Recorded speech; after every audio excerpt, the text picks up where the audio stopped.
Continued prohibition is probably the worst thing we could do about cannabis right now. Alcohol-style legalization, which is where we're headed, is probably the second worst.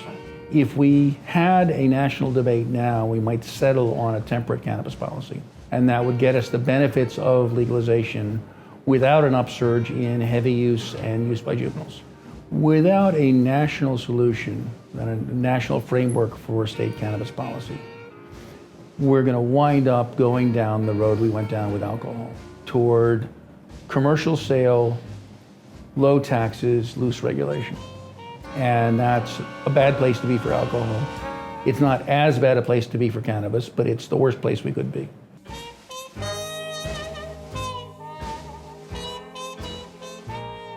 Why is it a dumb idea to regulate cannabis in the States? A lot of things you might want to do as a state government that you can't do while it remains federally illegal. And in addition, each state is hostage to all the other states. So if Washington wanted to have tight restrictions and high taxes, and Oregon wanted to have loose restrictions and low taxes, guess what happens? Pot from Oregon floods Washington. We'll get a race to the bottom. Even with tobacco, right? We see now New York State, and particularly New York City, have very high tobacco taxes, and something like a third of all the cigarettes sold in New York City are smuggled. Not from Kaliningrad, but from Virginia. And it's really hard to stop that stuff. An ounce of cannabis at illicit market or in the medical stores now costs around $300. A pack of cigarettes conveniently weighs just about 1 ounce. New York City and state are trying to collect $8 on a pack of cigarettes and substantially failing. So now try to collect $300 on an ounce of cannabis. And the concentrates, which I think is going to be the dominant form, I think burning plant leaves and flowers and breathing the smoke is going to be completely out of fashion in 10 years, along with burning tobacco leaves. I think we're going to go entirely e-cigarette for both markets. Well, one of the consequences is that's much more smugglable because even much more compact than herbal cannabis. So collecting state-level taxes on this is going to be really hard if there's any substantial state gradients. It's a little weird to be giving state licenses to commit federal felonies. And it would be nice to have a legally sane system. When you dug into the evidence on how cannabis is actually used and how it might work under legalization, what did you end up thinking were the policy problems of legalizing weed? There's only one thing wrong with legalizing weed, and that's that a certain number of people will get in trouble with it. And you don't mean legal trouble? No, I mean will wind up with cannabis habits that are bad for them, and many of them will know it and some of them won't. And also that teenagers will use more of it. We don't really want to get back to 1979 when 10% of high school seniors reported that they were daily or near daily cannabis smokers. A lot of people on the pro-legalization side are still in denial about the cannabis abuse problem. But the numbers are about 33 million people will say in a survey that they've used cannabis in the last year. About half of those, about 16 million, say they've used in the last month. Of those, about a quarter say they use 25 days or more per month. And in a different survey that Bo Kilmer at Rand did, the people who smoke many days per month also use a lot more per day. And so that very heavy user group accounts for 85 or 90 or 95% of the total cannabis consumed. And about half the people who are daily or near daily users, just from their own self-report in the surveys, meet clinical criteria for abuse or dependence. Cannabis is interfering with their lives, and they've tried to cut down and they can't. So it's not as bad as an addiction to cocaine or methamphetamine or the opiates or alcohol. It's plenty bad enough if it happens to you or your brother or your kid or your parent. And one of the questions about a legalization policy is that while it's bad for people to end up in the extreme heavy user category, it is incredibly profitable for a cannabis company to have people in that category. That if you legalize in a very broad way, you would have incredibly strong economic incentives to add problem users, right, as opposed to focus on casual users. Right. It's not just that the problem users are profitable, it's that nobody else is profitable. More than 80% of what you sell is going to go to people who are smoking too much, which is true of alcohol today. As Shalom Aleichem says, an innkeeper loves a drunkard except for a son-in-law. And that's where we are. I mean, when the booze companies tell you they're in favor of responsible drinking, they must mean they're planning to go out of business. Responsible drinkers don't build breweries. Breweries are built by people who drink 4 or more drinks a day average year round. That's the top decile of the alcohol population. It's 50% of the alcohol consumed. Put it a different way, 46% of all drinks consumed in the US are consumed as part of drinking binges. Anybody who tells you can legalize cannabis and not have more drug abuse is fooling himself. Of course we're going to have more. The question is, how much more? And my belief is if you can keep the prices close to the current illicit prices, you won't get a big upsurge in heavy use, because it's the heavy users and the kids who care most about price. If you're a casual cannabis user, this stuff is so cheap, you don't care what it costs, right? I mean, if you're a naive user, you can get stoned for about $2, right? The Doritos cost more. You're not going to get stoned a lot more often if it costs $1 instead. Who cares? I mean, it's not the money that's limiting you. If you were smoking 8 joints a day, the cost of a joint matters to you. Talk me through the other side of it. What are the costs of prohibition now, but also the potential revenues of legalization? The RAND report that just came out estimates the illegal cannabis market at around $40 billion a year. It's $40 billion that people are earning for breaking the law. That strikes me as a pretty bad thing. It's now the largest of the illicit drug markets. It's cocaine and cannabis have flipped over the last 10 years. Still, around that trade, 650,000 people get arrested for possession every year, and about 40,000 people are behind bars at any one time. Now, that's not big compared to the 500,000 we have behind bars for drug offenses generally, but it's 40,000 people behind bars.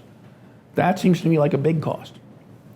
And I don't know for how many people cannabis selling is their introduction to illicit trafficking.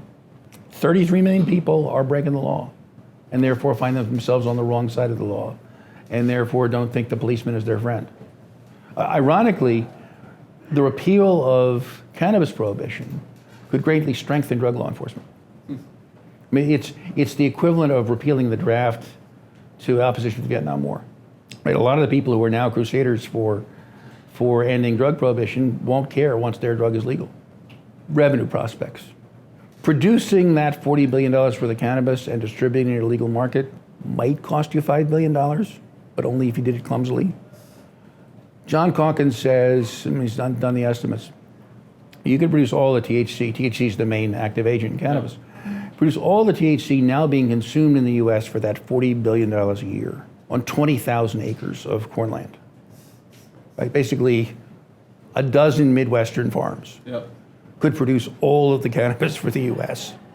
Well, I don't know what it'd cost to run those dozen farms, but not a lot of money. And then you'd have to, cure it and process it and test it and package it and label it and distribute it and market it.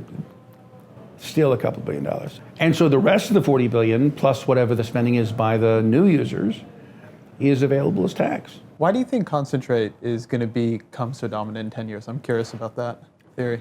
Number of reasons. Most people don't like to cough. And we should say concentrate is when you've essentially extracted the active ingredient. Right. So there are a number of different technologies for taking cannabis flowers and leaves and extracting from them the cannabinoids, the active agents. Mm-hmm. Not just the THC, but cannabidiol and the 90 other chemicals that are in there. And then it's put in a variety of forms. There's a liquid form that can go into something that looks like an e-cigarette.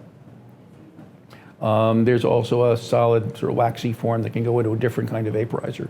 But in any case, you've got some device that applies external heat to the concentrate and you breathe the vapor, as opposed to the current technology, which is you burn the plant matrix in order to vaporize the active agents and breathe the smoke. Well, come on, guys. Breathing smoke's not a good idea. And it's no fun. And so I think people, particularly people who only use it occasionally, will pay extra not to cough. The more advanced vaporization devices will actually deliver a measured puff, which a joint really can't, or a pipe really can't. Well, if you had a measured puff of a tested concentrate, you could actually know how many milligrams are getting to your brain. You could actually start to control your cannabis use in a halfway reasonable way, as much as you can control your drinking experience by having some number of drinks. Right? If you have 3 drinks, you know what that does to you. You can't really know that with cannabis now. The product is too different, the smoking behaviors are too different. It's not really reproducible from instance to instance. So I think concentrates will take care of that. In addition, half of the active agents in the plant aren't in the flowers, right? The current cannabis market only recognizes flowers as saleable material. Some of us old guys remember when leaves were sold. Yeah. But that's gone. That's now regarded as shake. There's a problem here, other than the ones we've discussed. If you have the concentrate, particularly the solid forms of the concentrate, you can take a rather large lump of it, put it on a metal surface that's been heated red hot with a blowtorch, and flash vaporize it, and breathe in all those fumes at once, and then pass out and fall down. That's called dabbing, and it's fashionable. Partly people the kind of people who chug a bottle of vodka, but partly people who are habituated enough to cannabis so they really don't get stoned anymore. And the story I heard was somebody who dabbed for the first time and said, for the first time in 20 years, I'm stoned. On the other hand, 3 other people on that occasion went to the emergency room. So if dabbing gets to be popular, that could be sort of the crack of cannabis. I think it's probably a fad, but we'll have to see. And again, the market is going to be dominated by the taste of the people who use a lot of it. But to talk to anybody my age who smoked cannabis back in the day, and they'll complain about today's cannabis. Way too strong. And you ask, well, why does the market deliver that? And I think the answer is because most of the people who are buying in the market need something very strong to get through their tolerance. How is the political lobbying, the political coalitions around this changing now that there appears to be a path for more moneyed interest to actually make some real money? There does appear to be a path for people to make a lot of money. I think it's actually mostly a path for people to lose a lot of money. I think the people running the venture funds will get rich by fleecing the investors. I think most of the investors will be wiped out. The sure way to double your money in the legal cannabis business is to fold it over and put it back in your pocket. Because nobody has calculated the price trajectory here. Mm-hmm. People are making $1 million investments on the theory that they're going to be able to sell legal cannabis at $10 a gram. And when they're selling it instead at $2 a gram plus tax, they're going to get foreclosed on.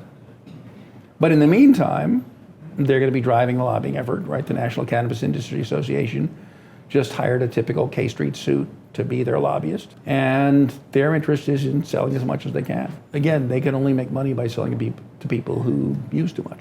Do you think, given how Colorado and Washington are progressing, that it is likely that people will look at those experiences and move quickly to legalize in other states? Or do you think that the difficulties they're facing are going to slow this down? I think the main thing that's slowing people down is that 2014 is an off year, and you want your cannabis legalization on the ballot in 2016, which is a presidential year. On the other hand, if you were a Democrat, you'd want cannabis legalization on the ballot in 2014 to bring out the kids.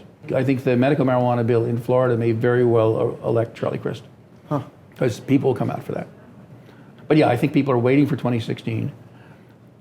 I think there are going to be some bad outcomes in Colorado and Washington, and not any bad outcomes the voters know or care about. The bad risks are mostly long-term.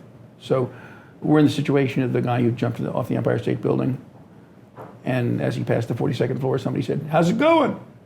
He says, "So far, so good." And I think that's where we're going to be in 2016. I do not think, I think there will be some bad outcomes. I don't think there'll be bad outcomes that move the voters. There'll be more heavy cannabis use by minority kids.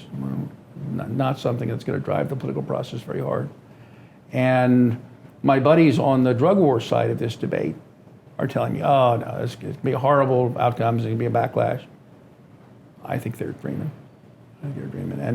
But because they're having that dream, or because of their own sort of career needs, we're not getting the people who are worried about drug abuse arguing, well, now that we're going to legalize, let's do it in a sensible way. If I had to guess what the outcome is, we'll get a patchwork of relatively loose state level policies. And then at some point, the federal government will recognize that and will have essentially the alcohol system for cannabis without ever having gone through the debate about what a tight system would be.